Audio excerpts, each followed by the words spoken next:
ஆஃபரோ offer. RF jewellery Dharapuram 4ஆம் ஆண்டு துவக்க விழாவை முன்னிட்டு ஜனவரி 25, 26, 27 3 நாட்களுக்கு செய்கூலி சேதாரம் கிடையாது. பவுனுக்கு 1000 ரூபாய் தள்ளுபடி. வந்து அள்ளிட்டு போங்க நம்ம தாராபுரம் ஆர்எஃப் ஜுவல்லரிக்கு.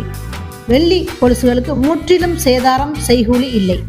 சூப்பர் கலெக்ஷன், செம அருமையான டிசைன்ஸ்களில் நிறையவே இருக்குது நம்ம ஆர்எஃப் ஜுவல்லரி தாராபுரம். வந்து வாங்க. நிறைய செயின் கலெக்ஷன் நிறைய இருக்குது. ஆரம், புது டிசைன் கலெக்ஷன்லாம் ரொம்ப அருமையாக இருக்குது. ஜிமிக்கெலாம் பாருங்கள் எவ்வளோ அருமையாக இருக்குது, சூப்பராக இருக்குது. கல் தோடுகளும் இருக்குது. ஆரம், சூப்பரான ஆரம். இப்போ புது கலெக்ஷன் டிசைன்கள்லாம் நிறைய வந்திருக்கு, வச்சுருக்காங்க. செமையாக இருக்குது. 1000 ரூபாய், ஒரு பவுனுக்கு 1000 ரூபாய் தள்ளுபடி. இங்கே பாருங்கள் செமையாக இருக்குது. நம்ம ஆர்எஃப் ஜுவல்லரி தாராபுரத்துக்கு வந்து அள்ளிட்டு போங்க. தேங்க்யூ.